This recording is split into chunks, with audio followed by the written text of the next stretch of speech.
bater um papo hoje com o advogado Giovanni Nicolic. A gente vai falar a real sobre tapa na bunda, meu primeiro filhote de papel. Pum! Tapa na bunda. O que de fato eu penso, o que de fato a lei prega, o que a lei proíbe, criminaliza. E aí, Giovanni, tudo bem? Boa tarde, bom domingo. Boa tarde, tudo jóia? Tudo ótimo, e por aí? Tudo jóia. Deixa eu olhar uma coisa. Aqui no celular eu não consigo ver a hora, no notebook eu tô vendo 3:02. E para você também, mais ou menos isso? Também.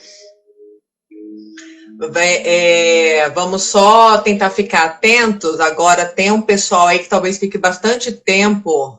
Meu John, Val, Giovana, Janaína, Fernanda, esse pessoal que eu tô falando, talvez fique entrando e saindo aí da live o tempo todo, se não puder acompanhar. Se eu e o Giovanni Nicolic nos perdermos na hora, por favor, um pouquinho antes de dar 4 da tarde, lá pelas 10 para as 4, falem aí pra gente, porque daí eu encerro essa primeira parte da live, tá, gente? Oi, John. Sua linda. Isso aí é maravilhoso ter paciente adolescente, ó. Paciente adolescente é assim, ó, é sua linda o tempo todo. Até eu dar uns cascudos, né, John? Vamos lá. Então, eu peço aí o pessoal que vai ficar mais firme e forte aqui para avisar a gente. Beleza, Val? Porque daí Oi, Cris. Porque daí eu mando esse primeiro pedaço da live para as 24 horas, não perco, como aconteceu aí pela bateria. Aliás, Giovanni, bateria extra já está aqui, ó. Maravilha, bateria extra já está aqui. E daí, precisando, a gente continua numa segunda etapa aqui da live. Isso é assim que a gente então fala vamos lá, demais. gente. A gente fala demais, mas fala demais porque o papo é bom, por isso que a gente fala demais. Papo é bom, papo é forte. E as famílias demandam esse tipo de conteúdo e de reflexão, né? Aquela de alienação parental semana passada foi sensacional. Vamos lá. Vou introduzir um pouquinho aqui o assunto, depois eu vou passar a bola para você, tá?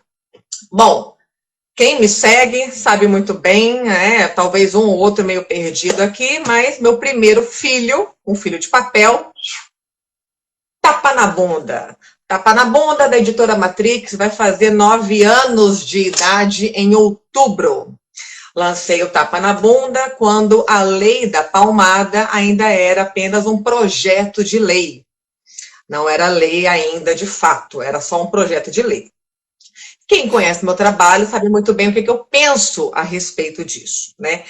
E o motivo de eu ter convidado você hoje, Giovanni, para essa live, todos estão me ouvindo bem, Giovanni também, né? Também. Tá bom. É essa polêmica toda que existe na questão da criminalização da palmada e principalmente quando a gente pensa nos radicais de plantão, pensando na população. Porque olha só, quando eu lancei o livro, e sempre que o assunto volta à tona, e eu creio que esse assunto sempre vai voltar à tona, porque a palmada é um assunto, independente se os pais praticam ou não com seus filhos, mas a palmada é um assunto que faz parte da educação dentro de casa, dos pais com os seus filhos. Então, independente se os pais dão ou não dão palmada, o assunto está sempre voltando aí à polêmica hoje em dia. E tem toda uma questão de algum pessoal que fala que a palmada em si, que eu abordo no livro, que a palmada é educativa em algumas situações, e eu penso mesmo que em algumas situações a criança precisa sim de uma palmada, eu realmente penso. E eu costumo comparar, Giovanni, como multas de trânsito. Dependendo da infração, você só leva uma advertência. Dependendo da infração, você paga uma multa. Dependendo da infração, você paga uma multa e você tem a sua carteira bloqueada por um tempo. Dependendo da sua infração no trânsito, você tem que renovar, se refazer. Você perde o direito de dirigir por um ano, né? Então, eu costumo fazer esse comparativo dos comportamentos das crianças e as consequências, os castigos que os pais precisam dar, né? E eu falo a palavra castigo porque é só uma terminologia. Eu acho engraçado que tem gente que fala assim, ai, aqui em casa não tem castigo, tem consequência. Eu falo, você só mudou a quantidade de letras e de sílabas, minha gente, porque o significado é o mesmo, é castigo. Você só não quer falar a palavra castigo, mas você dá um jeito você dá um nome para falar a mesma coisa, só que para colocar uma florzinha, né, para falar mais bonito, vamos dizer assim, né? Porque talvez tudo isso fica subentendido lá atrás, né, naquele comportamento padrão dos pais mais rígidos, de uma geração mais antiga, onde não era uma palmada, era uma cintada. A criança não podia ter voz, a criança não existia como um ser com um desejo próprio, com humor variável. Né? Então, era o que acontece, que eu até falo no livro, no Tapa na Bunda, que eu chamo de ditadura familiar, que graças a Deus isso caiu hoje em dia, né? Então eu penso assim que tem um histórico muito grande nisso e tem a questão da lei, né? O que de fato a lei diz, o que de fato a lei enxerga como sendo um ato de violência com a criança, né? Porque é nítido. Já já passa a bola para você, viu? É nítido, sim, é nítido que todo mundo sabe, né? Inclusive, toda vez que sai uma pesquisa Datafolha, por exemplo, uma pesquisa popular no meio da rua, sem brincadeira, é sempre assim, 95, 98% da população é a favor da palmada educativa nesses casos que eu prego no livro e que eu falo no meu trabalho. Não é só por um hábito, tem isso, não é só por um hábito cultural que é passado por costume familiar de geração em geração, mas porque a população também enxerga a necessidade de uma palmada em algumas situações, quando necessário, se o filho requisitar aquilo. E tem os radicais de plantão dizem o quê? Não, uma palmada é a abertura para um espancamento. E daí, eu tenho uma frase, mais tarde ou amanhã eu vou postá-la no meu feed, que é o seguinte: se uma palmada é espancamento, então um copo de cerveja é alcoolismo. É um fato. Se uma palmada for equiparada a um ato violento, a um espancamento, então, de modo geral, somos todos alcoólatras. Um copo de cerveja, uma taça de vinho é necessariamente alcoolismo. Então, você não pode pegar uma situação sutil e transformar aquilo num radical extremo, né? Então, vamos lá. Vamos lá, Giovanni. E aí, o que você me fala sobre toda essa questão polêmica, delicada, que envolve essa questão do tapa na bunda, da palmada em termos legais, em onde há flexibilidade na lei, quando que tem uma compreensão. Vamos lá, e aí? Difícil, Denise. Live delicada, difícil e polêmica, mas acho que muito necessário.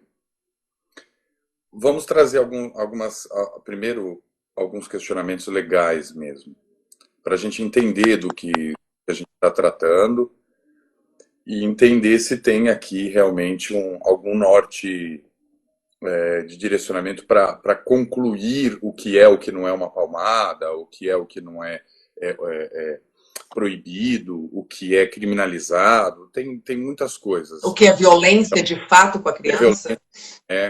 Exatamente. O que é um tratamento cruel e degradante, que é exatamente o ponto da legislação e dessa evolução dos conceitos e pensamentos jurídicos mesmo, exatamente no que você trouxe. Estamos tratando de um conceito imperial mesmo, né? De uma família retrógrada, onde prevalecia-se o machismo, né? E o sistema patriarcal. Nós estamos falando de conceitos completamente distintos da nossa sociedade e de uma evolução que a gente tem acompanhado, uma evolução dos direitos igualitários da mulher, envolve muito essa questão aqui da lei. Tem muitas questões para chegar até aqui. Acho que é uma live que deveria se estender por 10 encontros, 20, 30 encontros, porque é bastante polêmico. Vamos tentar minimizar, eu vou tentar fugir dos termos legais, mas se em algum momento eu acabar passando por eles, me retoma a atenção, que eu tento Claro. explicar, porque é óbvio, não é uma live para advogados, né? Não é essa Claro. a ideia, mas Sim, principalmente para pais. Para pais. Nós temos aí uma lei que veio de idealização da então presidente Dilma Rousseff e que se promulgou em 2014. É uma lei muito recente e tem vários posicionamentos de estudiosos do direito, de estudiosos de outras áreas multidisciplinares, tanto a favor quanto contra, tá? Mas nós temos aqui um direcionamento de que ela não é uma legislação necessária, porque já tínhamos aqui outros lugares, outras previsões legais que já amparavam essa situação, principalmente na esfera penal, na esfera criminal. Embora essa legislação tenha alterado, e essa grande importância da lei, alterado e inserido artigos importantíssimos no ECA, que vieram proteger as crianças. É esse o primeiro direcionamento, tá? Nós estamos falando de proteção. Uma lei, uma parte... Peraí, então uma legislação que venha proteger as crianças além do que o ECA já protege, é isso? É o seguinte... Ou você está falando do ECA em si? Do ECA em si, mas nós temos uma proteção anterior a essa, que é uma proteção constitucional. Seja pelo artigo 227 da Constituição, quem quiser depois dar uma lida e estudar, vai lá encontrar esse direcionamento. O artigo 229 da Constituição. Nós já temos aqui uma proteção. Acontece o seguinte, que antes dessa lei, nós possuímos uma autorização para o castigo moderado, que era então chamado de castigo moderado, tá? A criança e adolescente, no Código Civil. Pelo poder familiar que nós temos hoje, tá? Antigamente chamado... nós tínhamos o conceito de que era uma questão paternal, patriarcal e etc. Isso foi alterado. Nós temos hoje um poder familiar, tá? Que é o quê? O poder de pai e de mãe para a educação dessa criança. É o poder de mandar, como costumam dizer e brincar, é razoavelmente isso. Mas eu tenho a obrigação de educar essa criança e o adolescente, antes do Estado. O Estado tem também, mas o principal responsável sou eu, pai, e sou eu, mãe. Independente da guarda que eu tenho, se essa convivência do casal é conjunta, se separaram e a guarda de um é unilateral ou é compartilhada, isso tudo indifere, tá?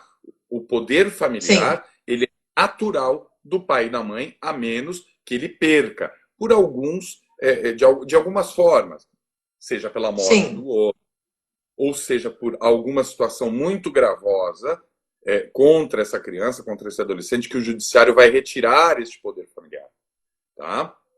Tudo daqui, isso daqui quando a gente traz a lei da palmada, a gente traz, por exemplo, essa permissividade do castigo moderado. Só que tudo isso é muito subjetivo, são termos muito subjetivos, que nos dá aqui entendimentos equivocados em muitas das vezes. Eu acho que esse é o ponto dessa live. O que é um tapa na bunda, o que é um castigo, o que é uma agressão, tudo isso, tá? Bem, nós Então, a alteração desses artigos, que é principalmente o artigo 18A, 18B do ECA, vale muito a leitura depois. Quem tiver esse interesse de aprofundar, vai lá e faça a leitura 18A e 18B, tá? Que vão tratar especificamente das questões dessa legislação, que inclusive foi chamada de Menino Bernardo, que é, na minha opinião, e de vários doutrinadores do direito, como uma homenagem equivocada. Sim. Eu vou passar por isso. Acho. Eu vou entrar Sim. nisso, tá? Mas Isso. então vamos nos primórdios. Sim. O que a lei traz de benéfica, o que não traz, quais são as polêmicas e o que realmente nós temos que amparar e procurar aqui proteger, tá? Bem, a criança, o adolescente, ela realmente sofre diversos maus tratos. A violência doméstica, ela é uma violência que nós temos aqui números absurdos e só aumentam. E essa é a primeira vertente que nós temos que começar a pensar e filosofar. É disso que nós estamos tratando. Não é só a violência doméstica de homem contra mulher, e algumas vezes até mulher contra o homem. Nós estamos falando da violência doméstica, especificamente aqui, infanto-juvenil, tá? Realmente são números absurdos. Tem um estudo de 8 anos específicos, acho que é de 2000 e a partir de 2004, tá? São 8 anos em que trazia números assim absurdos, como 100 mil casos constatados e julgados como maus tratos infantis, resultando em quase 500 mortes. Esse cenário existe muito, veio de um tema que trazia essa agressividade, né, como resolução. Sim. Esse tratamento de fato cruel e degradante, de fato. Sim, sim. Que é aquele pai e mãe que está estressado e bate no filho. Que não tem aqui um motivo, e não é que precisa ter para bater na criança, não é isso. Nós estamos falando ainda desse campo bem prejudicial e que a lei protege, tenta proteger essa criança, esse adolescente. Do uso de álcool e drogas, desses pais que espancam os filhos, sim, de pais que trazem a humilhação e a degradação desses filhos de um modo exacerbado mesmo, muito triste, onde leva a depressão, onde leva ao suicídio, de pais que deixam a questão até alimentícia desfavorável a essas crianças, que vão sofrer de anemia e constar óbito depois, muitas situações. Dentro disso, se encaixou muito e ficou muito visível, muito midiático mesmo, o caso do menino Bernardo. O que aconteceu com o menino Bernardo? Ele era uma criança que não foi uma palmada. Que sofria maus tratos e violência doméstica de várias esferas, mas principalmente a psicológica. Então, ele era órfão de mãe, e era muito maltratado pela madrasta e pelo pai, tá? Foi constatado nas questões processuais muita negligência, e essa criança acabou indo procurar sozinho no interior do Rio Grande do Sul ajuda e etc. Houve um processo que, inclusive, chegou até um determinado momento ter uma suspensão, se não me engano, de 60 dias desse processo, porque o pai havia se pronunciado que daria mais atenção para aquele filho, e o judiciário esperou aquela tomada de atitude, enfim, que acabou depois sendo assassinado mesmo, envenenado pela madrasta e etc. Foi uma situação muito triste, que infelizmente relata apenas um de vários casos que nós temos. A proteção infanto-juvenil, ela ainda é precária na sua eficácia.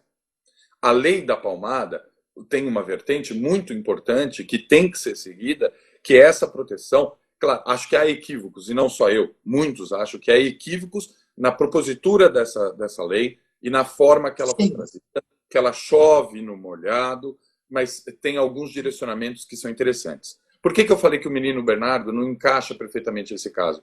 Porque o demonstrado é uma violência psicológica que essa lei não traz, essa lei não ampara.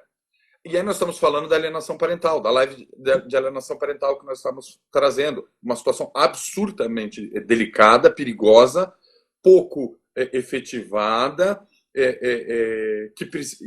muitas das vezes trazido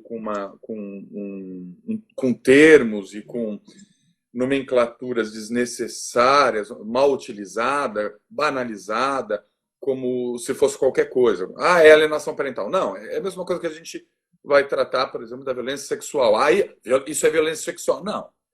Precisa ser muito bem analisado. Assim como a questão também de assédio. Tudo é assédio. Nem tanto, calma. Sim. Sim. E isso são situações muito pesadas. A questão psicológica, o dano psicológico aqui, o abuso psicológico que sofreu o menino Bernardo, foi o grande motivador de toda a situação. Tá?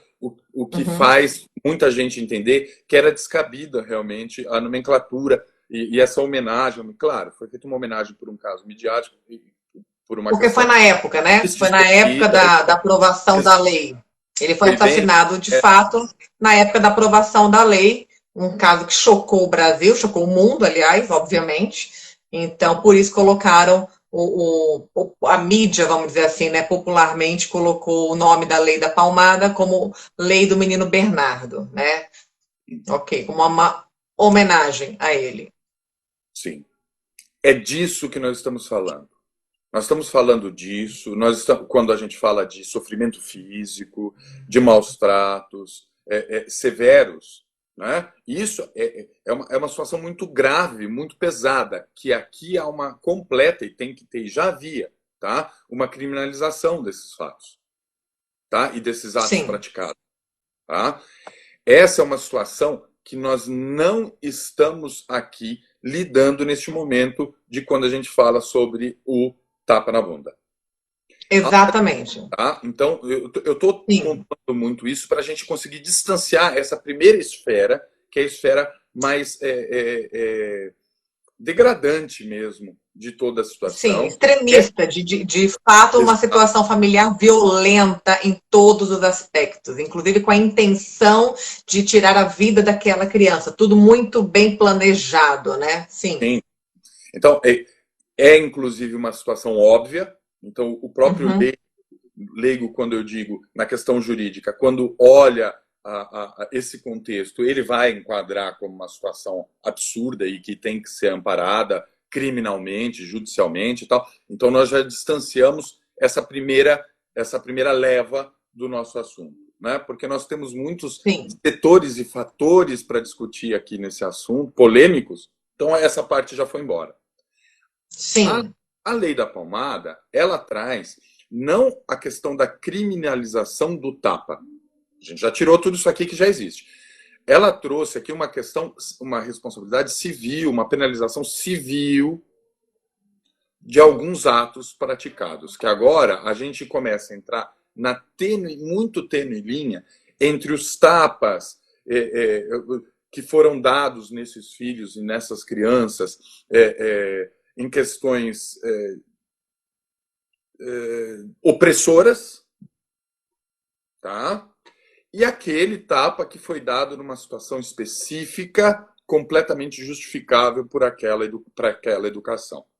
Isso sim. Mesmo se sim, é como situação escolhida na clínica. Mesmo se a gente tenta ao máximo evitar o tapa, ou ao máximo evitar a palmada, mas é compreensível na vida do dia a dia de uma mãe e de um pai que em certas situações era o tapa que os pais tinham que recorrer, dependendo da situação. Sim.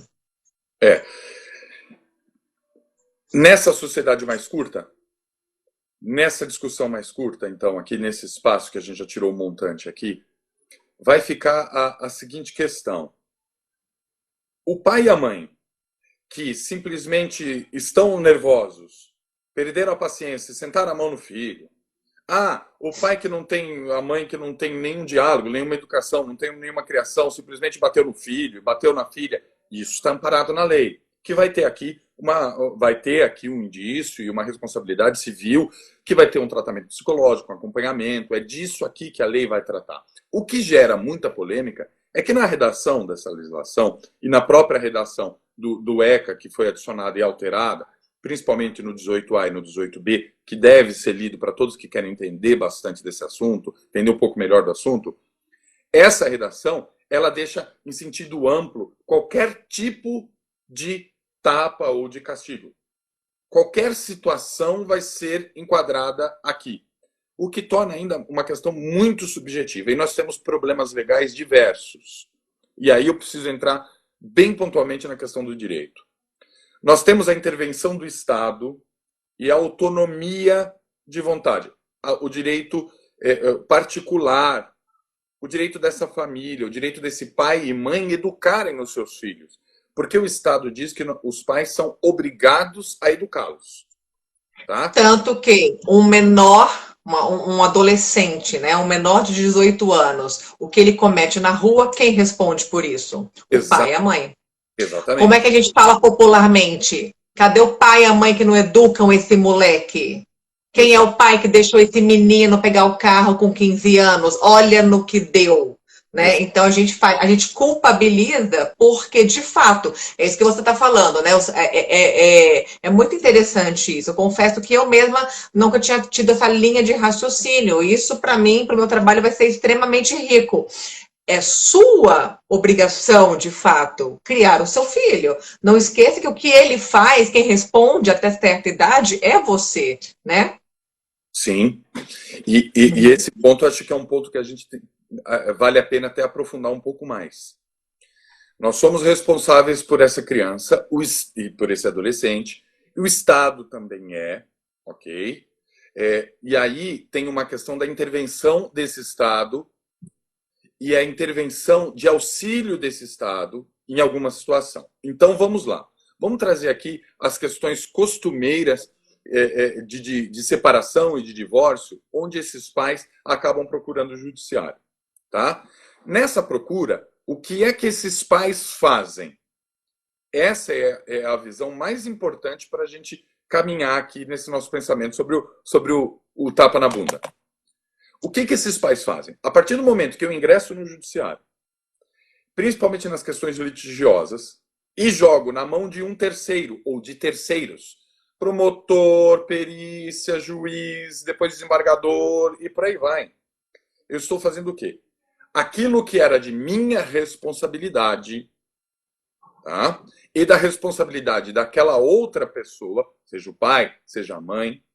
Hoje é o Dia Internacional ao Combate à Homofobia, então vamos pegar, em homenagem aqui e direcionamento a isso, um casal homoafetivo, dois pais, tá bom? Dois pais. Uhum. Então, os Sim. dois não conseguem resolver e aí eles entram no judiciário nessa questão do litígio.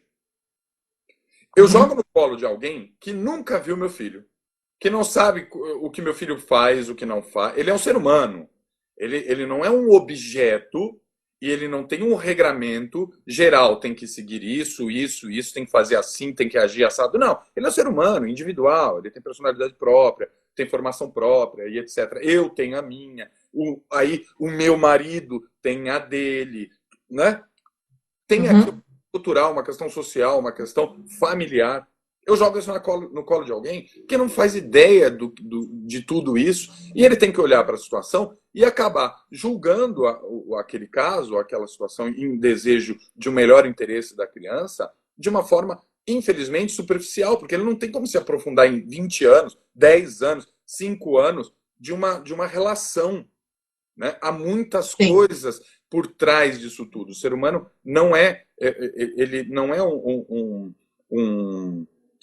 copinho, uma garrafinha que se estabelece apenas um líquido. São vários líquidos que fazem aquela pessoa. São vários elementos que transformam aquela pessoa. O social, o biopsicossocial, o filosófico, o religioso, o cultural, o jurídico.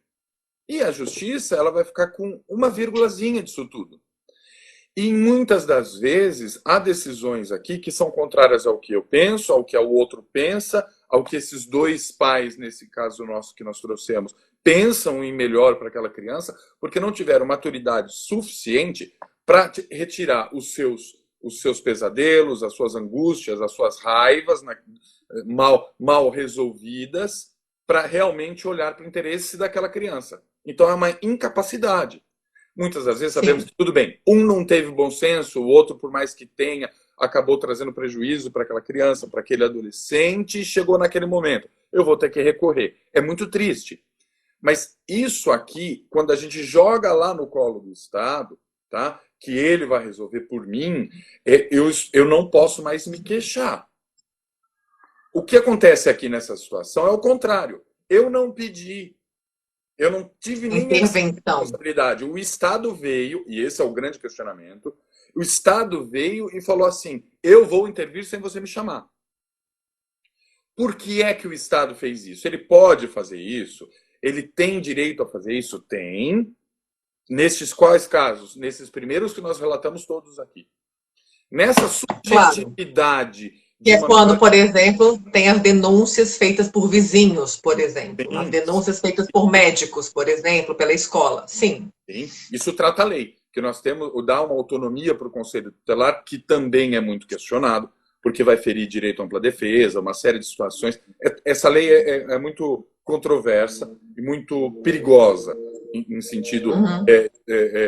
ela é realmente bem feita? Não, não é. Tem muitos questionamentos, tá? Mas vamos ao que ela traz de bom.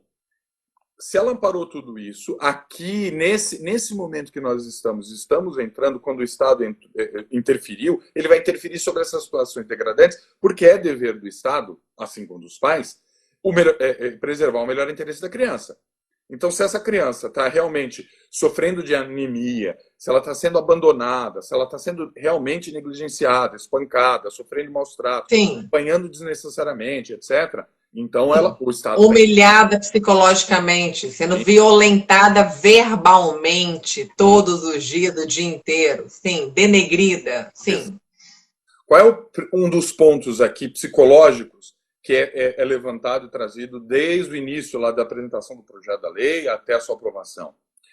O receio e o medo de que, em algum momento, os pais invertam, que é exatamente o ponto que nós precisamos tratar. Inverta a figuração. Eu trouxe aqui a questão do poder familiar. Eu sou pai, eu sou mãe, eu sou pai, eu sou pai, eu sou mãe, eu sou mãe. Eu tenho Sim. responsabilidade, ok? De educar e criar essa criança. Para mim, não, para o próprio Estado.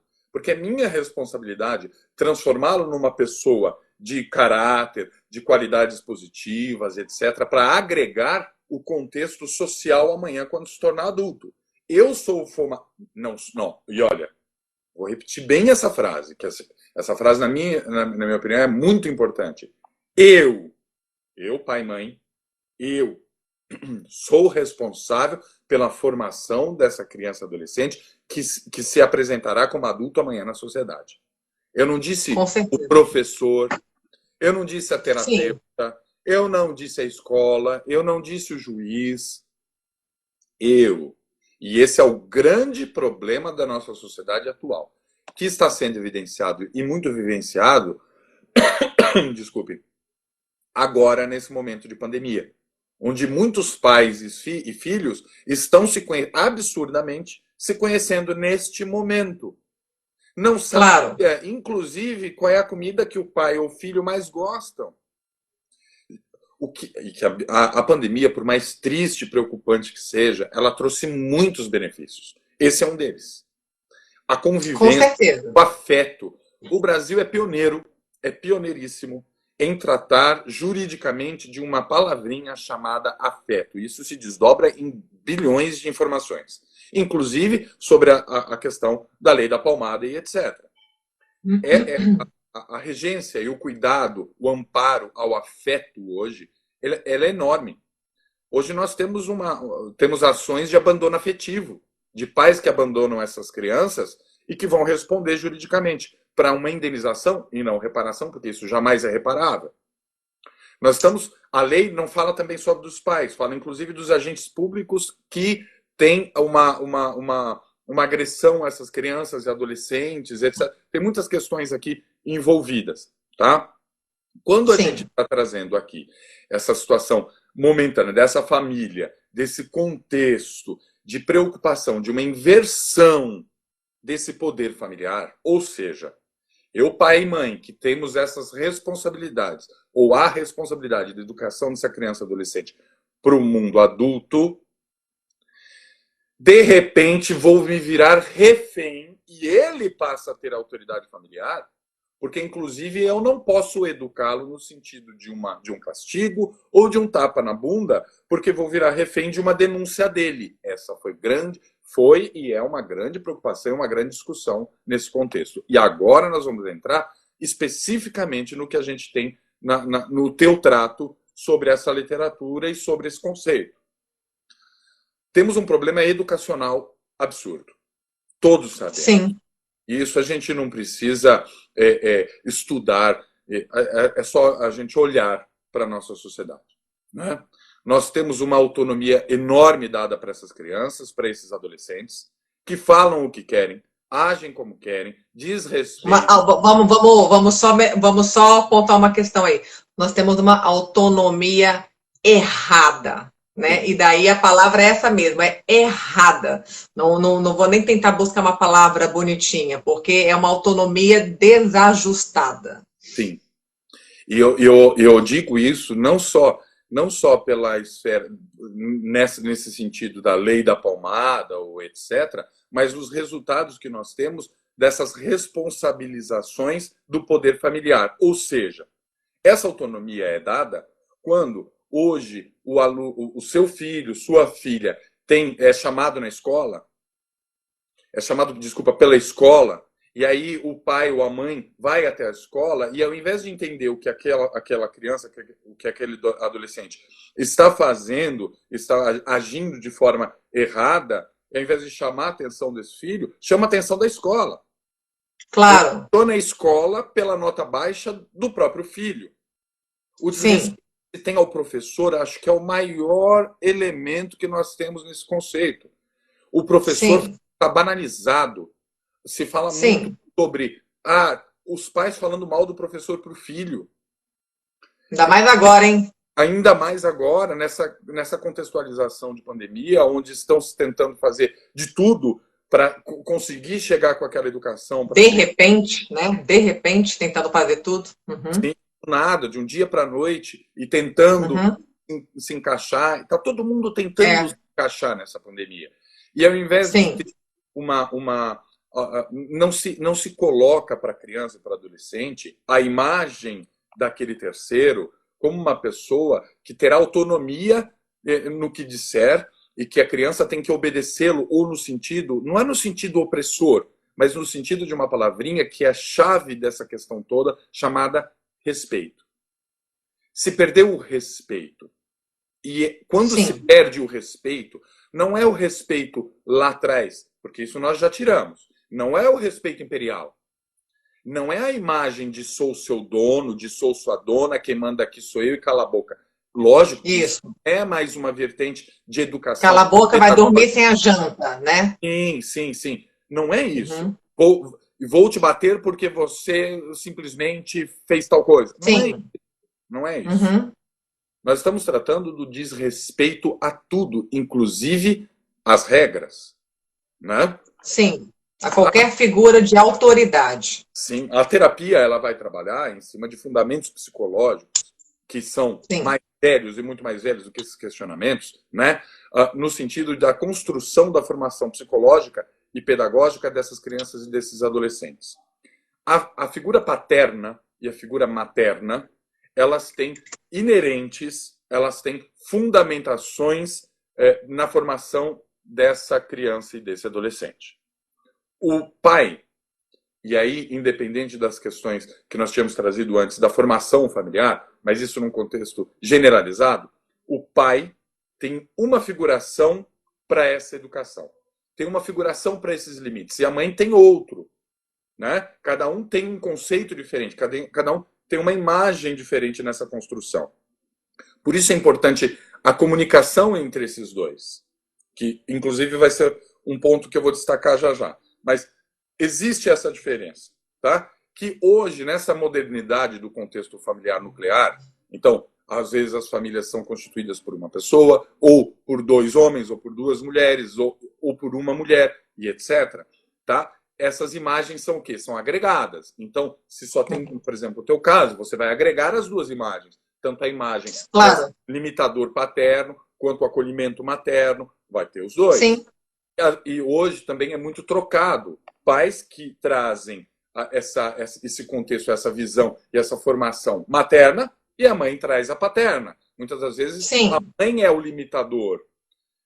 Essa situação é a situação benéfica de um novo regramento familiar que nós possuímos. As coisas vão se Sim, de adaptar. uma evolução social também, de novos modelos, de uma conscientização daquele homem machista lá Sim, atrás, onde a educação toda é culpabilizada pela mãe. Então, se meu filho der errado, a culpa é sua.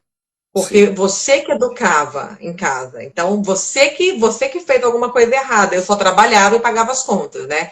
Então, graças a Deus, temos uma evolução nessa questão toda social, de modelos, de núcleos familiares e dessa conscientização de maternidade e paternidade. Exatamente isso, Denise. Exato. Vamos exemplificar legalmente? Nós estamos hoje no conceito e na aceitação cada vez mais da guarda compartilhada. Entre os Sim. problemas que, inclusive, tratamos na live anterior, pais Uhum. ausentes e que têm que ter a obrigatoriedade de ser presentes para a formação dessa criança e adolescente, e mães que não permitem a entrada, o ingresso desse pai no regramento social, educacional e psicológico, pedagógico dessa criança. Então, Sim. os dois pontos. O que nós temos aí de grande preocupação é o resultado que tudo isso vai refletir lá na frente para a formação deles. Há uma necessidade de uma situação limitadora.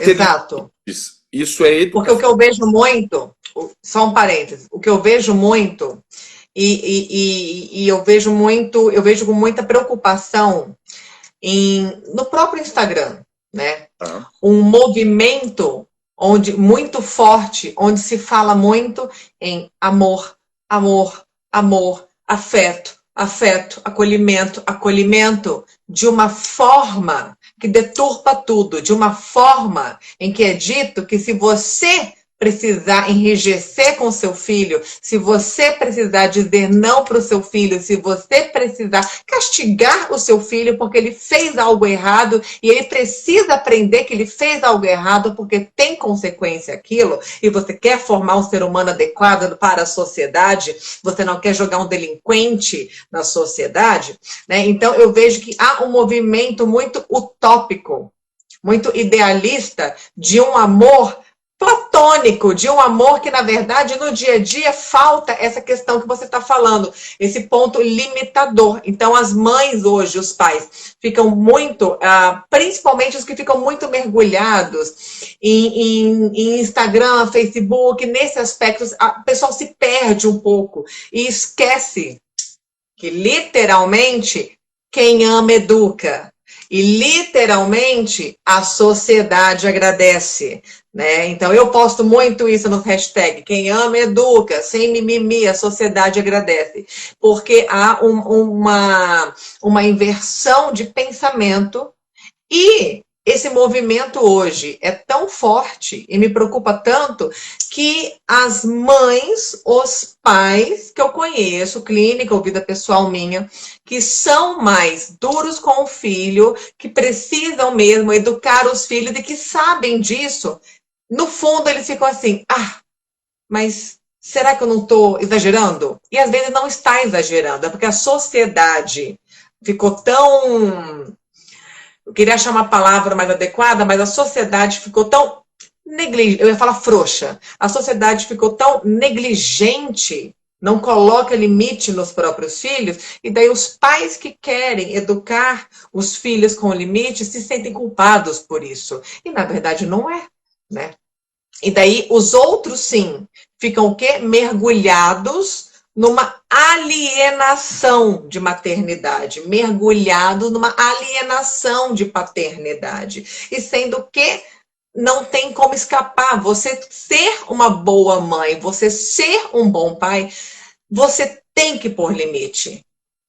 Sim. Não necessariamente você pôr limite quer dizer que você vai ser violento com seu filho. Não é isso. Mas você vai o quê? Ensinar as regras, ensinar limites. de fato. Então, há uma inversão de tudo isso. Há um movimento muito forte hoje para isso. Sim. Dizer não é amar profundamente. Porque, vamos pegar um exemplo bem simples. Vai-se ao mercado com a criança, vai-se ao mercado com o filho. E, de repente, lá na gôndola de chocolates, ele quer levar 10 chocolates. Sim. Eu tenho condição total financeira para comprar aqueles 10 chocolates. Então, eu vou comprar para satisfazer o desejo do meu filho de 10 chocolates. Porque, inclusive, e aí são reflexos. Eu venho de uma geração em que se tinha muito pouco. Tem uma professora que fala que exatamente. Eu tenho uma professora lá na pesquisa científica que diz que é reflexo da pavimentação da Dutra. Acho isso incrível. De uma sociedade que não tinha nada e que, de repente, nessa situação, passa a ter mais condições e não quer sofrer, que o filho sofra aquilo que a geração... São traumas que os pais deveriam trabalhar e não trabalham. São os traumas não trabalhados. Exato. Sim. E a falsa crença, de que se eu passei por isso, meu filho também vai passar. Eu fui privado disso. Eu sei o que é querer um biscoito recheado e não ter, porque o meu pai não tinha dinheiro para um biscoito recheado. Então, olha só o sentimento que eu tive na minha situação de miséria na infância. Eu, hoje, que tenho uma outra realidade financeira, graças a Deus, meu filho, nossa, se eu falar não para o biscoito recheado no supermercado, ele vai sentir aquele mesmo sentimento de miséria, de privação que eu senti. E não vai, porque a realidade é outra. A realidade é outra, então o sentimento é outro, a profundidade do sofrimento é outro também. São os traumas não trabalhados. E eu vou até além. Que sinta essa mesma sensação que eu tinha. Por quê? Isso é excepcional para essa formação de que nem tudo... Isso é limitador. Nem tudo é possível na vida. Porque senão eu coloco numa bolha e quando ele sair dessa bolha, não mais para mim, e sim para os outros todos, e depois para mim. Quanto abandono afetivo há de idosos? Quanto de alienação parental há de idosos? Quanto que há uma deficiência na retroatividade de cuidados, que um dia é de pai para filho e depois é de filho para pai? É enorme, é enorme. Quando não se tem quando se dá todo o chocolate, entende-se e mostra que ele pode tudo. E na vida não é assim. Nós sabemos que é na dificuldade de não conseguir e não ter tudo. E eu não estou falando da questão financeira, muito pouco. Estou falando de todo o resto. Eu quero ter. Vai sofrer na adolescência, porque vão se apaixonar um pelo outro e aquele vai gostar do outro e vai sofrer. Isso. Nós não vamos conseguir, né? E daí nós temos índice de suicídio aumentando. E por quê? Porque de repente a questão genética, a desestruturação química, não, minha gente, porque os pais estão criando filhos sem limites. Chegou na adolescência, primeira relação sexual, tem dificuldade, tem frustração, levou um fora, melhor amigo pegou sua namorada, sua melhor amiga ficou com seu namorado, não dá conta. Não dá conta de um baque, não dá conta. Exatamente. Então, por isso que nós temos a caracterização da necessidade de um limitador. E quando eu digo que amar, dizer não, é amar profundamente, é porque é óbvio que nós vamos sofrer absurdamente em não dar os 10 chocolates. E todo pai e mãe, né, sabe que o não dar os 10 chocolates do nosso exemplo dói 1 bilhão de vezes mais na gente do que nele. Então, é realmente ter a clareza e a lucidez de que aquilo é necessário para ele, por mais que me doa horrores. Então, eu pouco me importo com o meu sofrimento.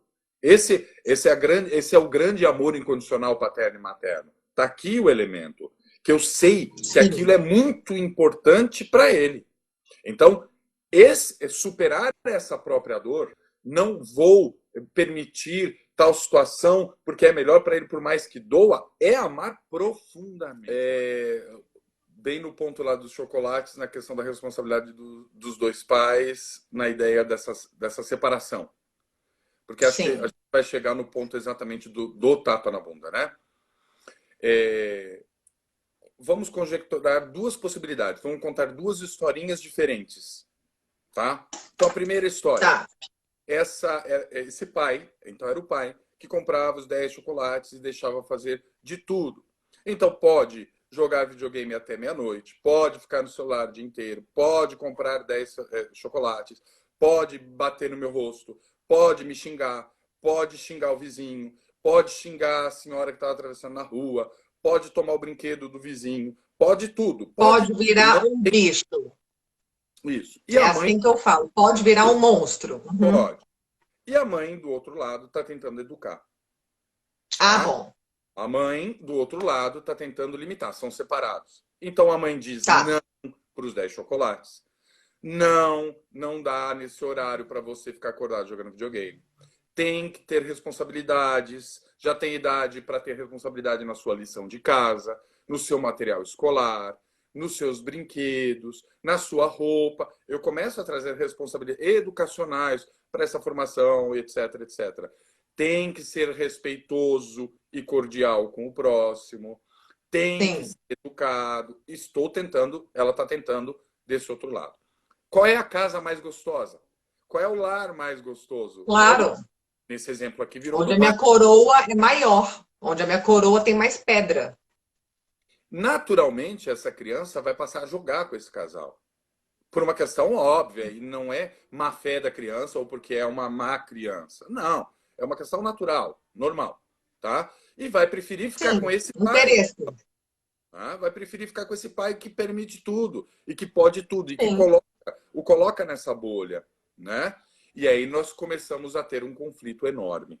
Isso vai virar um conflito, inclusive judicial, vai parar no judiciário, para ter uma disputa e etc., com essa criança, inclusive, falando que prefere ficar com o pai. Olha que risco e que absurdo começa a chegar nessa situação, tá? Dessa má formação desse adulto, sem esses limites, tá bem? E essa mãe, de repente, ela chegou numa situação onde, nessa criança, nesse adolescente, tentou impor esses limites, tentou conversar, explicou, discutiu, deu bronca, não adiantou, tentou de todas as formas possíveis estabelecer um limite, começou a pegar castigos, começou a estipular arbitrariamente, como dizem tanto, né? Arbitrariamente imposições de horário para o celular, vai ficar menos no celular, imposições de vai ter que estudar sim, tem que fazer sua lição de casa, tem que fazer seu trabalho, tem que fazer o reforço, tem que fazer uma leitura. Educar com limite. Com outras preocupações. E não adiantou.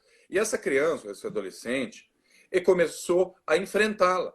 Porque sabe que de tudo é só dizer assim, eu vou para casa do meu pai. Isso. Eu vou para casa do meu pai. Pai, vem me buscar. Isso. E quebra completamente essa imagem de autoridade, não autoritarismo, de autoridade maternal. Então, vai quebrando. E a mãe não tem mais, vai cada vez perdendo mais a mão de limitadora. E um determinado ela fica impotente de fato. Sim. Até porque a potência dela como mãe foi anulada. Sim. Sim. E aí começa a acontecer aquilo que a gente comentou no exemplo inicial. O poder familiar passa a ser dado para o pai e para o próprio filho. E a mãe está de fora. Sim. Ela virou a pessoa em que não tem nenhum sentido nesse contexto.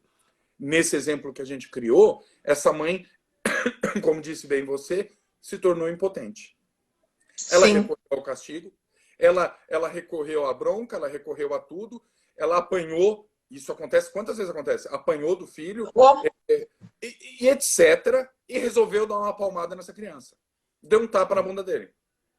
Que disse para o pai, e o pai se utilizou disso como um instrumento de agressão física. No judiciário. E levou o judiciário pela lei da palmada.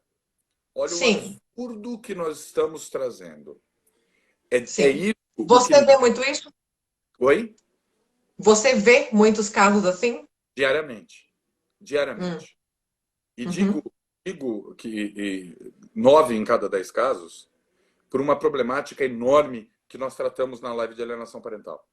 Os pais aham, polarizam essa história e essa rixa e essa briga de que, sim, trazendo as angústias e sofrimentos daquele relacionamento para cá, trazendo a criança como propriedade. Então eu ganho a criança, eu destruo a formação dela, eu destruo qualquer situação benéfica que possa existir nessa formação psicológica, pedagógica, social e todo o tipo de formação dessa criança, porque eu quero ganhar. sim. Simplesmente eu quero ganhar. Eu vou ganhar a guarda, eu vou ganhar a atenção da criança, eu vou ganhar mais amor dessa criança, e está completamente equivocado.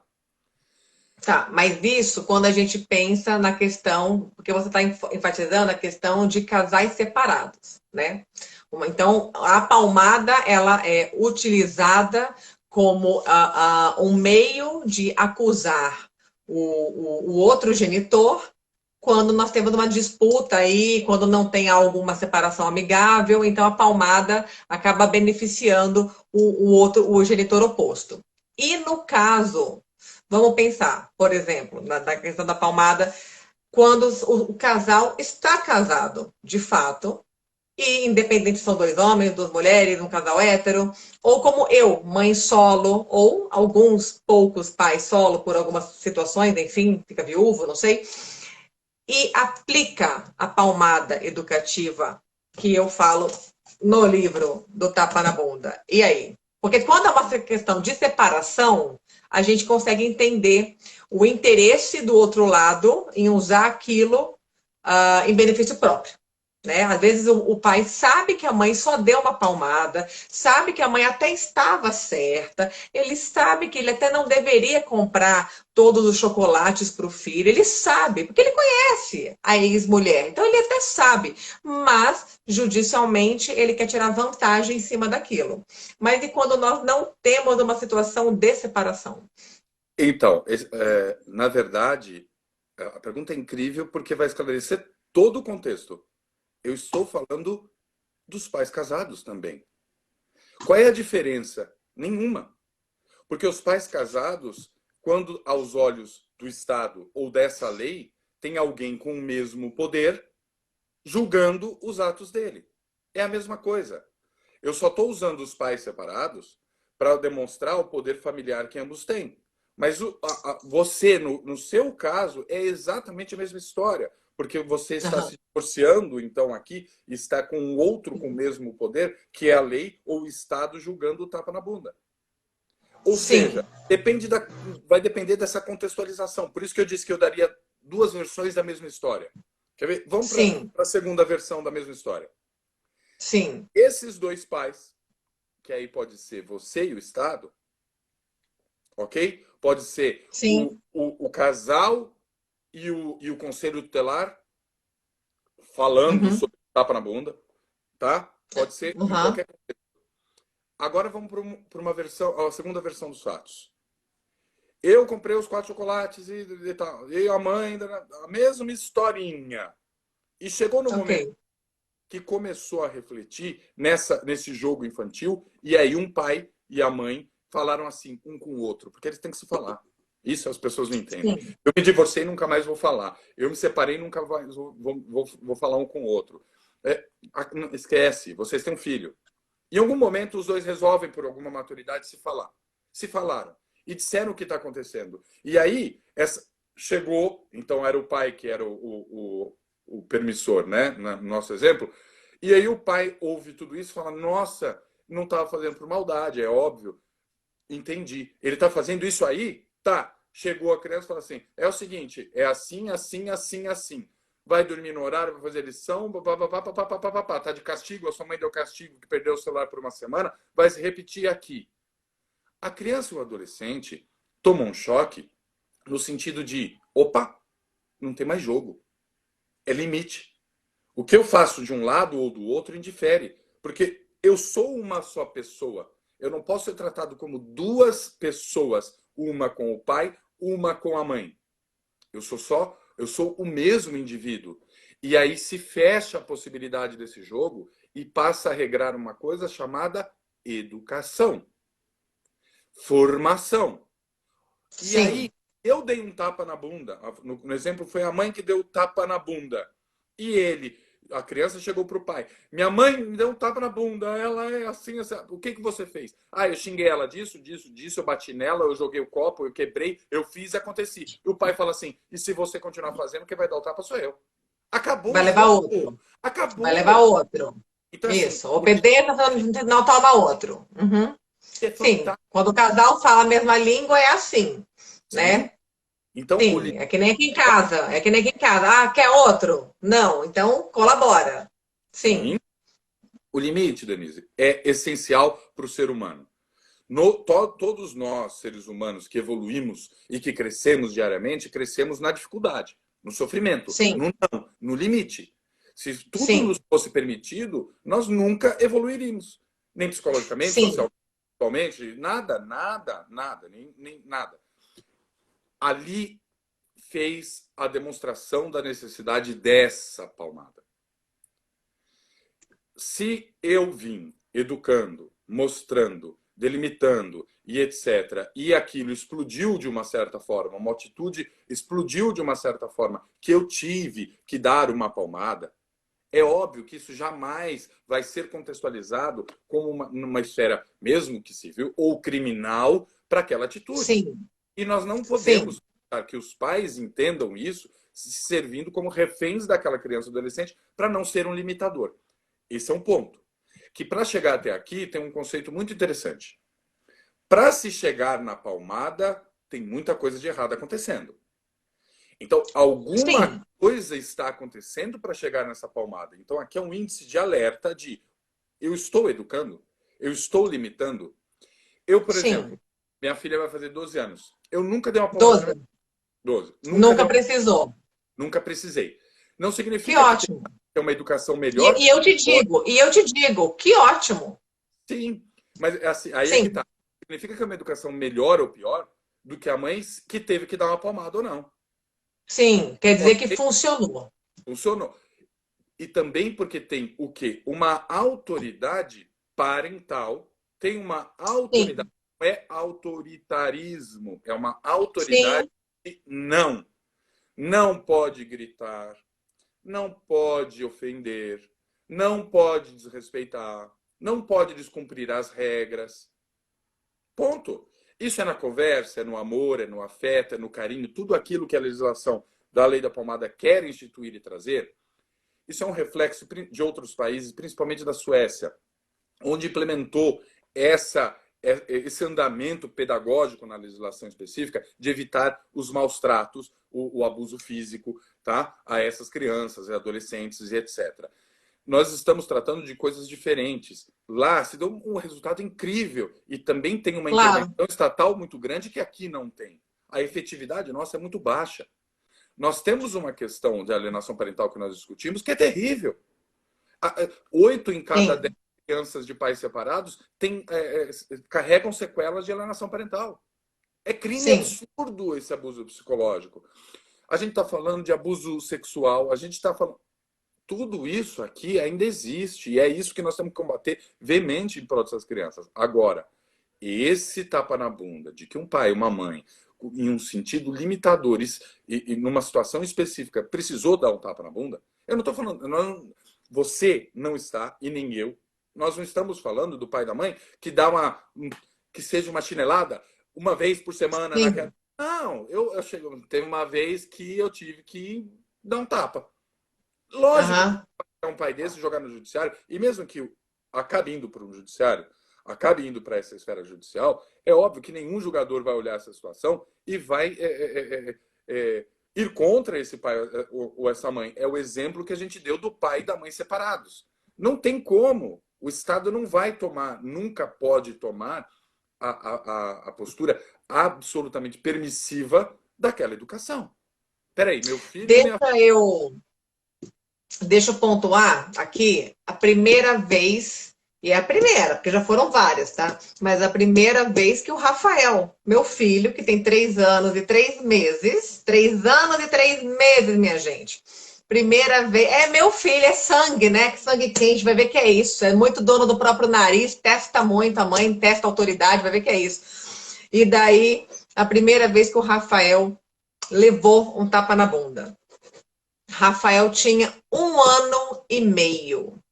Aqui em casa, um apartamento, 3 quartos, todos os quartos, o guarda-roupa, o armário, uma das portas, a porta inteira é um espelho.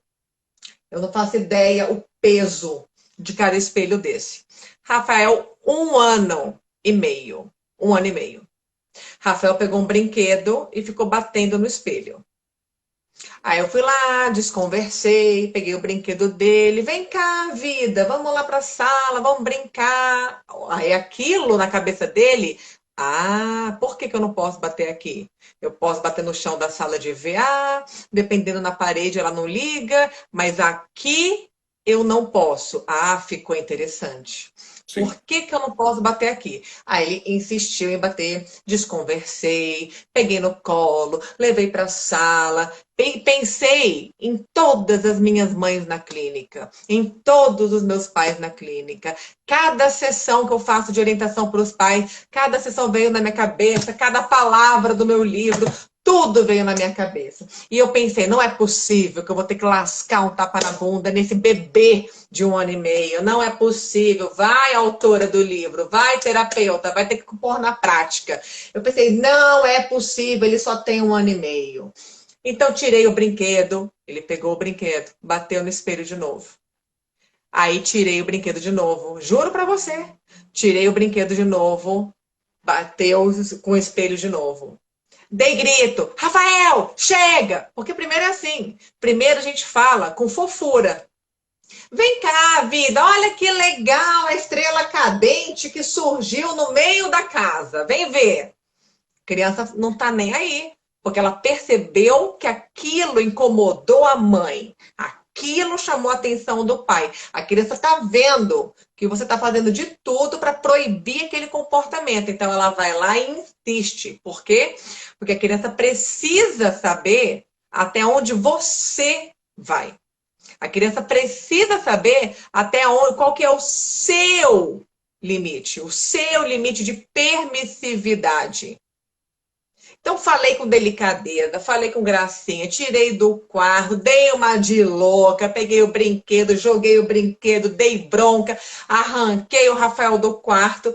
Ele entrou no quarto de novo com 2 brinquedos na mão. Ele tinha 1 ano e meio. Ele entrou com 2 brinquedos. Eu vou ficar de lado só para você ver. Finge que a tela do celular é a minha cara. E o espelho tá aqui, tá? Então o espelho tá aqui e a tela é a minha cara. Ele com 2 brinquedos na mão. Olhou para minha cara e fez assim. Bateu no espelho. Nessa hora eu pensei, não tem outra solução. Pá! Lasquei um tapa na bunda bem dado, ainda mais com a fralda, né? Ainda mais com a fralda, porque daí a fralda também nem deixa doer. A criança chora pelo susto. Só chora pela sua atitude na hora, por todo o clima que se criou na hora. Não foi mais. Nunca mais foi no espelho, entendeu? E daí eu pensei o que na hora? Até que horas eu vou ficar, eu como mãe e eu como terapeuta, eu vou ficar discutindo com ele, medindo forças, porque eu tentei negociar, eu tentei enganá-lo, eu tentei fazer de tudo, seduzi-lo para uma outra atividade, eu me impus com firmeza, eu me impus com energia, mas ele com 1 ano e meio, tá lá, me desafiando, me desafiando. Eu, Giovanni e todo mundo que nos assiste, eu não ia esperar um espelho de quase 3 metros de altura matar o meu filho. Eu não ia esperar quantas vezes, qual que é o efeito de cada batida no espelho?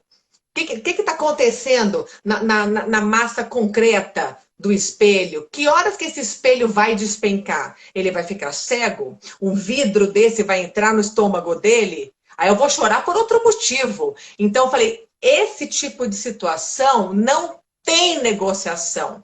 Então, foi o primeiro tapa muito bem lascado, sim, que o Rafael tomou, com 1 ano e meio. E eu falo aqui para quem bem quiser ouvir, situações do tipo, ele tentar dedo em tomada, é tudo tampado, mas ele acha alguma forma e tá lá uma tomada destampada. Fogão, forno quente, querer jogar brinquedo pela varanda. Tem tela, né? Ele não consegue se jogar. Tem tela, lógico, mora no 8º andar. Mas querer jogar um brinquedo. Esse tipo de situação, eu chamo atenção uma, eu chamo atenção duas. Ele vai ficar insistindo, insistindo, ele vai tomar um tapa na bunda, porque ele não sabe o risco de vida que ele está se colocando. E se ele jogar um brinquedo, um giz de cera que seja, do 8º andar, se aquilo cair na cabeça de alguém, o peso que cai aquele giz de cera na cabeça de alguém, não é só uma questão de, é errado, né? Não vai ensinar a criança a jogar brinquedo. Não acho lindo a criança jogar tudo pela janela. É o peso que cai aquele brinquedo ali também. E hoje é um boneco, hoje é um giz de cera, outro dia ele pega um copo, porque a mãe permitiu que ele jogasse objetos pela janela. Aí, de repente, ele pega um copo de vidro e joga pela janela também. Cai no carro de alguém, cai na pessoa na calçada, entendeu? Então, esse tipo de situação que o Rafael se coloca em risco porque ele só tem 3 anos e ele não sabe o que ele está fazendo. Eu tento uma, eu tento duas. Hoje eu falo, o que você quer? Ele põe a mão assim atrás. Eu falo assim, então sai daqui, obedece, mamãe, vai pra lá.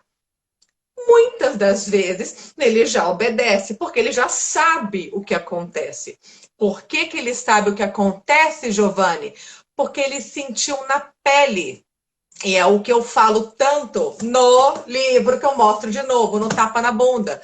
Como que funciona o desenvolvimento cognitivo, o desenvolvimento cerebral das crianças. Quando você fala para uma criança, todo mundo aqui deve ter filho, hein? Quando você fala para uma criança de 2 anos, dá licença, sai daqui, mamãe tá fazendo uma sopa, sai de perto. Mas sai de perto por quê? Vai queimar, sai de perto, mas sai de... O que é queimar? Que isso? O que é queimar? Não estou entendendo o que é queimar. Aí você dá uma bobeira pro lado da criança, pá, vira a panela em cima dela. Aí você fica desesperado. A criança nunca mais faz isso, porque ela sentiu no concreto o que é queimar. Cada vez que você falar, sai daqui, vai queimar, ela, eu já sei o que é queimar. Mas daí no outro dia você fala assim, sai daqui, vai tomar um choque. Tomar um choque é uma coisa nova. Eu sei o que é queimar, eu não sei o que é tomar um choque. Não joga, porque vai matar alguém lá embaixo na calçada. Matar alguém? O que é isso? O que é esse negócio? O copo vai quebrar o carro de baixo? Não entendi. O que é que vai acontecer? Então, as crianças pequenas, eles só acreditam no que você está falando quando ela vivencia aquela situação. Por isso que os pais que descem, no livro eu falo, tem um capítulo que chama a escada da hierarquia. Os pais têm uma hierarquia, né, Giovanni? É para ser o pai e a mãe aqui e a criança aqui. E isso não é uma ditadura, isso é uma educação saudável com autoridade. Quando os pais ficam filosofando com um projeto de gente que não filosofa, eu aponto porque ele está para lá, com um projeto de gente que não filosofa, primeiro, os pais desceram do patamar de autoridade. Segundo, os pais estão iludidos, achando, acreditando erroneamente que aquela criança tão pequena consegue filosofar no mesmo nível que você e ele não consegue. Aí muitas mães me falam, consegue sim, minha filha de 2 anos repete tudo. Eu falo, isso, ela repete tudo. Só. Começa a falar um monte de palavrão, ela repete tudo. Ela vai falar a favor do político que você gosta, porque você fala disso o dia inteiro. Então, a criança tem que ter experiência do concreto. Então, tudo que envolve questão de segurança Eu penso que nós, como pais, não temos que ficar muito no lenga-lenga, porque a criança vai pagar para ver, vai pagar para ver. E a consequência disso é muito. Ai, a energia não acaba, não. Vocês viram, gente? Não, não. Então, essas são as coisas das minhas lives, não tem jeito. E daí a consequência disso é muito grande. Então, da mesma forma, eu estou no fogão, Rafael chega perto, eu não quero que ele tenha a experiência do que é uma panela de sopa virar em cima dele. Se eu tiver que dar um berro que nem uma louca, eu dou um berro que nem uma louca. Se ele se atrever a encostar, ele vai tomar um tapa na mão, na perna, na bunda, porque eu sei que um tapa, ele vai levar um susto e vai se afastar. Agora, aquela panela em cima dele, entendeu? Ele pode ficar cego, eu vou ter que voar para o hospital com ele. Então, é nesse tipo de situação que eu penso que os pais não podem também esperar que a criança te dê uma resposta filosófica. Ah, tá bom, mamãe, eu entendi que isso vai acontecer. Aham, tá bom, mamãe, eu não vou mexer no espelho porque eu posso morrer com esse espelho.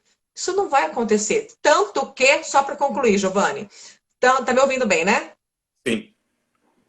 Tanto que aqui no livro Tapa na Bunda, eu falo, eu tenho que olhar, procurar depois, mas eu falo aqui, de acordo com a sociedade, com a sociedade brasileira de pediatria, a maioria dos acidentes, das tragédias que acontecem com criança até 4 anos e meio, 5 anos, acontece aonde, minha gente? Dentro de casa. Porque a criança não sabe o que é uma faca de cortar carne, aquele facão, uma faca de churrasco, produto de limpeza, ter acesso à sua farmacinha que você guarda escondido, entendeu? A maioria das tragédias acontece dentro de casa. Por quê? Porque a criança mexe em tudo apenas. A criança pequena mexe em tudo porque ela é curiosa, porque ela não tem noção da consequência do que ela está fazendo e porque ela não teve a experiência do concreto.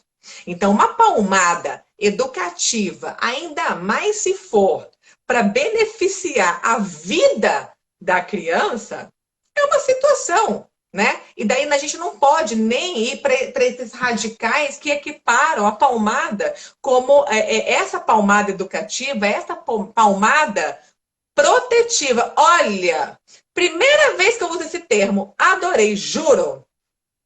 Meu livro tem quase 10 anos. Nunca tive esse insight. Vai virar um post, vai virar um texto. Palmada protetiva. Mas merece? Palmada protetiva. Em muitas das situações. É muito diferente do que o Rafael, que daqui a pouco vai acordar, porque tá dando a hora dele, daqui a um tempinho, e eu falando alto, ele vai acordar, ele vai entrar aqui, vai querer subir, vocês vão ver. Aí eu dou um safanão dele, dou um tapa nele, sai pra lá que a mamãe tá ocupada. É diferente. É muito diferente a situação. E daí, para esse tipo de palmada, o que é que a lei diz? Ou a lei é inconclusiva? Como é que funciona nesse tipo de situação? Para mim é muito evidente que isso está caracterizada como a palmada educacional, que a lei não vai poder, o Estado vai poder intervir. É a mesma situação lá dos pais separados. Aqui não, essa panela, essa sopa, esse espelho, ele é realmente a frustração lá na frente, adulta, do não ao trabalho, do prejuízo emocional, do relacionamento que ele foi trocado, todos aqueles outros exemplos. A gente só está trazendo o exemplo do espelho, o exemplo da sopa. Tá? Né? Esse tapa foi um limitador, ele foi um limitador mais do que necessário, é um tapa de amor. Ele é um Sim, tapa preventivo, mas ele é um tapa de amor. Porque é óbvio que não sim, se bateu a criança para que, como diz a lei, que ela tenha sofrido ali realmente uma dor, ou tenha, por exemplo, sofrido ali um castigo físico, uma lesão. Não é disso que nós estamos falando. Ele nem, como sim. disse, estava na fralda e o tapa gerou mais um susto do que qualquer outra coisa para Exato. a dor. Sim. Toda criança e todo adolescente, todo ser humano, mas toda criança e todo adolescente vai testar os limites dele para saber até onde ele vai. E realmente, Opa. demonstrando. É óbvio que por amor e por segurança, por prevenção e por cuidado, você não vai preferir que a panela caia, como disse você, ou o espelho caia nele, e então ele sofra aquelas consequências porque tem uma lei da palmada que eu não posso dar um tapa na bunda dele. Não, óbvio que não. E nunca Uhum. é julgado por isso. Nem no que diz a lei da palmada num contexto civil, de repreensão ou de qualquer tratamento psicológico, é óbvio, é uma questão de bom senso, que é o que falta muito nesse momento da nossa sociedade e que a pandemia vem de novo ser benéfica para isso, para nossa avaliação, não do senso comum, mas do bom senso, do próprio bom senso. Essa Sim, palmada é uma palmada protetiva, uma palmada de amor, ela é uma palmada de Piaget. Piaget nos ensina muito sobre a questão educacional, educativa, no seguinte sentido: essa criança, nesse estágio, onde ainda não tem nenhuma formação moral, conceito moral, é necessário que nós, se chegar nesse momento de repreensão, sim, mostremos o porquê. Esse é o grande ponto. Mostremos o porquê da repreensão. Você está tomando bronca porque se você mexer no espelho, o espelho quebra, te machuca feio. Não é para fazer isso. Eu já disse, eu sou sua mãe, você tem que me ouvir, eu estou te mostrando por amor, porque eu não quero que você se machuque. Ouça a mamãe, me respeite. Te bati, te dei um tapa porque você não me ouviu, e quando você não me ouvir, você vai tomar um tapa de novo. Eu estou educando. É diferente daquela situação, que é o que a lei realmente tenta amparar, sem fundamentação nenhuma, onde esse pai, vamos dizer sim. assim, está nervoso, estressado com o trabalho, chegou em casa, falou para o filho uma coisa e o filho respondeu tal coisa, ele senta a mão no filho. Ou como você mencionou, chegou aqui, vai atrapalhar a live, bate, sai daqui, vai tomar Pá, não é essa agressividade. A lei tenta trazer aqui um seguinte contexto que é muito importante e interessante, na minha opinião, de um novo conceito pedagógico para essa história toda, que é o quê? O tapa, a violência, vai demonstrar que a violência é permissiva. Eu vou dar como exemplo a permissividade ou mostrar que a violência resulta em uma situação positiva, porque eu, com a violência, consegui o que eu queria, que era te impedir, que vai gerar violência nessa criança e nesse adolescente. Sim, essa sim, violência que falávamos tem todo sentido, não essa. Denise, eu entendo que tudo na vida ensina. É, é, tudo a justificativa, a repreensão, não há nada melhor na vida que o bom exemplo. Eu não sou violento, eu não prego violência, eu sou educado, sim. respeitoso, ético, tenho caráter, tenho hombridade, eu não minto, eu isso. O que é que essa criança vai absorver? Tudo isso que eu estou ensinando através do exemplo. Eu não posso falar uma coisa e fazer outra. Não adianta eu não dar um tapa na bunda. Não adianta. Então, tá bom, eu vou cumprir a lei e não dou um tapa na bunda.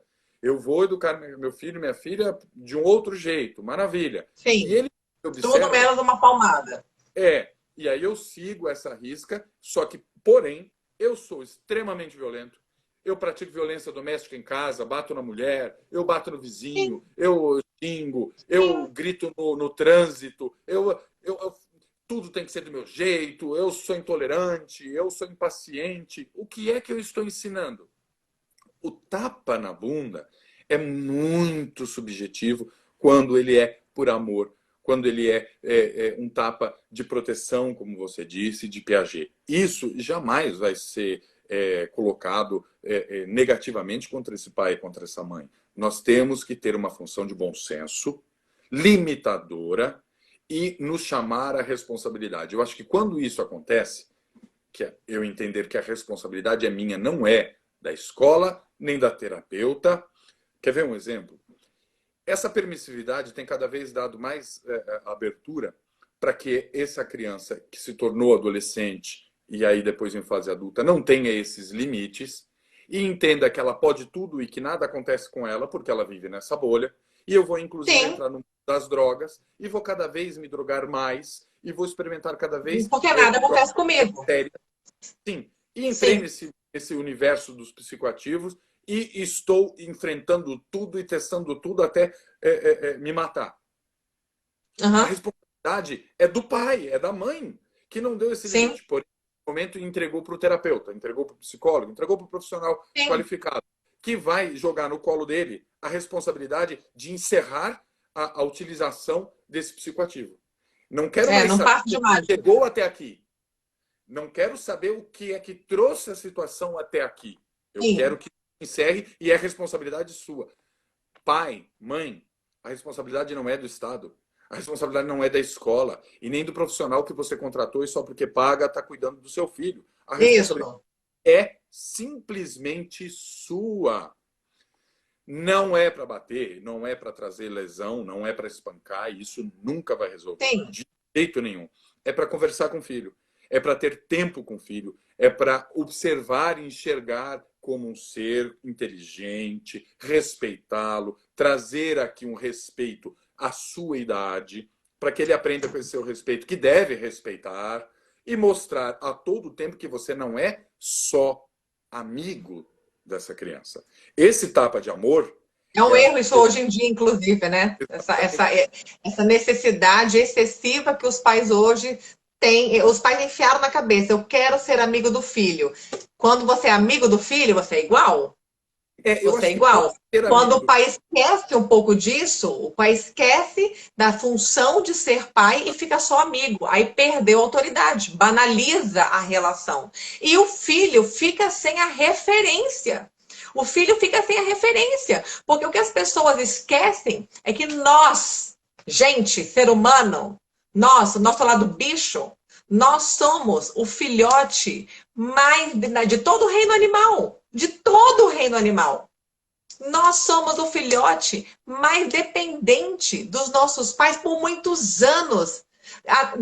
Em relação à questão de desenvolvimento físico, de independência física e de termos uma certa idade para tomar conta do nosso nariz. Né? E daí, se os pais esquecem o ser pai, o ser mãe, a regra, e fica só amigo, o filho fica órfão, né? Que é o que eu falo no meu segundo livro, no Filhos Perdidos. Porque o Filhos Perdidos, o livro, fala o quê? Fala sobre crianças que têm pai, têm mãe, mas parece que não tem. Entendeu? Porque os pais esquecem da principal função que é preparar para a vida, né? acho que é perfeito isso, Denise, porque vai exatamente no último índice, vamos colocar assim, de limitador, que foi esse tapa. O pai e a mãe, que então são só. E aí é que tá. Eu acho que tem que ser amigo. Eu acredito que é o mesmo Claro, pensamento. Nós estamos falando de coisas com palavras diferentes, mas assim, tem que ser amigo. E acho que é uma sim, evolução dessa afetividade, desse conhecimento da nossa função. lógico, claro. Tinha relação com pai, com mãe, você não falava, era nessa visão imperial que a gente chamou no começo da live, que é o que Isso, quebrou, é isso que a lei sim, realmente para, exatamente. Hoje nós temos o quê? Uma sensibilidade, um respeito à dignidade dessa criança com uma outra visão. Ela tem uma sim, opinião, ela é uma pessoa, ela tem que ser respeitada e tem que ter a sua inteligência emocional, cognitiva respeitadas. Eu tenho sim, que respeitar para ensinar através desse exemplo que o respeito é muito importante. Mas eu quero ser amigo e ter essa amizade, ter essa relação, para que tenha essa, inclusive, essa confiança. É claro, uma afetividade maior, porque é muito necessária, mas a confiança desses filhos para conversar.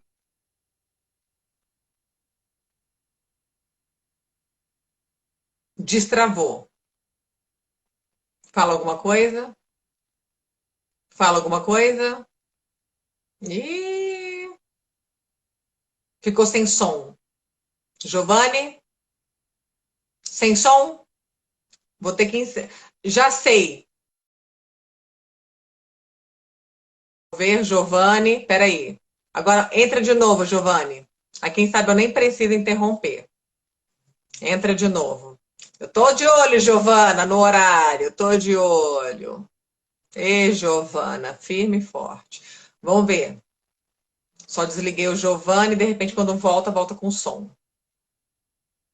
Bora lá, bora ver. Fala alguma coisa? Pronto, voltou. Ih, Eu foi. vou só concluir, então, pelo receio do. Sim. Para não acabar. Uhum. Essa, essa situação última que estamos trazendo como limitador, então, do TAP, etc, etc, nessa necessidade de respeito ao indivíduo, e etc, etc, que nós estamos trazendo, que vai educá-lo através do exemplo, né? Não ser somente amigo, o amigo é importante, para que tenha, inclusive, Claro. confiança, para que traga as tuas informações sobre o amigo que ofereceu droga, sobre dúvidas sobre o Sim. sexo, sobre outras situações Sim, que a gente vai claro. ter um caminho maior para explicar. Isso não Maior, pode se maior abertura da relação, claro. Isso não, mas isso é aí que está o ponto que você comentou. Não pode se confundir em uma amizade permissiva. Eu ainda Sim. sou a figura limitadora, que vou Uhum. tratar respeito com respeito e não com imposição, com grosseria, com estupidez. Aqui sou eu que mando e cala a boca. Lógico que não. Através do Claro. diálogo, o respeitar a inteligência é esse conceito de Piaget. É mostrar o porquê de cada coisa. Quando mais velhos, isso fica mais fácil. Isso vai dar por causa disso, por causa daquilo. Repetiu? Eu vou de novo falar. Eu vou repreender. Eu vou mostrar. Precisei dar um castigo. Que castigo severo é esse? Eu retirei o celular. Eu retirei a brincadeira na rua.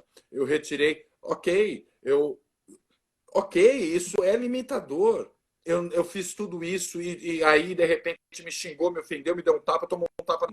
Opa, assustei. Que foi como que você falou que você deu tapa na fralda. Você deu tapa na fralda, nem sentiu. Sim. É o nossa, eu posso ir até aqui porque senão minha mãe faz isso. Eu posso ir até aqui senão meu pai Sim. faz isso. Vamos testar. Isso não vai em nenhum momento ser questionado pelo judiciário. Ninguém com bom senso vai olhar essa situação e falar assim: essa mãe, esse pai precisa de tratamento psicológico, precisa de amparo, ou então é uma situação muito séria que eu vou retirar o poder familiar desse pai ou dessa mãe. Não, qualquer pessoa sã vai Até porque olhar. a situação nem vai chegar, né? Também tem isso também, né? Até porque a Sim, situação nem chega. sim, mas na suposição de que chegasse, ninguém com esse bom senso vai olhar e achar que Sim, isso é um vamos pensar numa situação de alienação parental, e que então a situação faz ser chegada com facilidade. sim, sim. Qualquer um vai olhar isso, vai achar realmente bizarro e vai denigrir o Uhum. próprio alienador que está trazendo essa situação. É muito prejudicial e perigoso Sim. para quem vai fazer isso. Então, este tapa na bunda, que não pode ser regra, e vai ser exceção em Claro. determinado momento, por amor, por proteção e nos conceitos de Piaget. Nós definimos um pouco o tapa, né? Como Uhum. limitador, ele é fantástico. E, inclusive, porque não existe regra e ninguém vai criar. Não é o Sim. judiciário. O judiciário, base legal, em qualquer contexto, nunca vai trazer realmente o direcionamento de que, como é ser pai, é a situação mais difícil do Uhum. universo e não tem regra. E nós Sim. vamos nos adaptar sempre. E é momento de uma boa reflexão, inclusive nessa pandemia, onde esses pais e filhos estão se, infelizmente, mas neste momento, se conhecendo. Quem está Parece acordando? que o dono da casa acordou, é isso? Quem está acordando? Vem cá ter uma participação especial para finalizar com ouro. Vem cá, mamãe. Não! Ele está escondido. Ele falou: vem, vem me pegar. Vem Eu acho cá, que é hora, vida. eu acho que é hora de dar atenção para ele e largarmos as lives. Quer ver? Deixa eu mostrar ele para vocês. Deixa eu mostrar quem tomou um tapa na bunda, bem tomado com 1 ano e meio. Você tá... onde é que você tomou o tapa? Onde é que você tomou o tapa na bunda, Rafael? Onde é que é? Cadê? Cadê a bunda? Cadê a bunda? No seu bumbum? Você já tomou tapa na bunda, Rafael? Sim, é, vida. Fala oi, pessoal. Não. Não vai? Mas o que é esse cabelo bagunçado? É que essa cara de bagunça? Olha lá, vai pra lá. Aí, É ó. isso aí. Vai lá curtir seu dog. Meu maior livro, minha maior produção, tá aí. E a gente aprende muito mais com eles do que eles com a gente, com certeza. Todo dia. Com toda certeza. Giovanni, muito obrigada mais uma vez. Live fantástica, Eu mais uma mesmo. vez. Foi um prazer, obrigada aí aceitou o convite ao vivo e a cores, né? Quem sabe a gente pensa mais para frente em outro assunto, a gente vai conversando. Muito obrigada pelos esclarecimentos legais também, em cima da questão aí da palmada, do tapa na bunda, da palmada educativa, protetiva. Oi, vida. Você quer o quê? Milho. Você espera um pouquinho? Você espera um pouquinho? Mamãe só quer falar tchau, pessoal. Deixa a mamãe falar tchau, a mamãe já pega. O que é essa mãozinha, Rafael? O que é essa mão? Mamãe detesta que você pega a caneta, né? Mamãe não deixa, já sabe. Né? Só vai pedir parede. É isso aí. Gente. Isso mesmo, viu? Foi muito bacana. Não vou me estender para você curtir aí o que mais tem que curtir, o que mais interessa. Vai lá. Muito obrigada. E ó, pessoal, oi, vida. Ó, o que você vai fazer com essa caneta, Rafael? Você cuidado, o que você vai com essa caneta, hein, Rafael? Você cuidado, o que você vai? Acabei de fazer uma live sobre o assunto, hein? Ó, o que você vai aprontar com essa caneta? E ó, gente, o pessoal tá falando aí, salva a live, tá virando IGTV, tá bom? Aí, Andréia, você pediu, Fabiola tá entrando agora, Giovana, um pessoal aí falando, salva a live. Não sei se dá mais para salvar, as coisas mudaram, então não sei se dá mais para salvar em 24 horas, mas está em IGTV. E depois vai pro canal do Giovanni e vai pro meu canal também. A gente vai divulgando. Eu vou pegar os vídeos, salva eu com o meu perfil. Tá certo. Tá bom, então. Obrigada. Beijo grande. Obrigada, gente. Beijo para todo mundo também. Até uma próxima. Vou colocar agora aqui como IGTV, tá bom? Obrigada. Oi, Vitor. Fala tchau, pessoal. Tchau, tchau. Obrigada, Giovanni. Obrigado.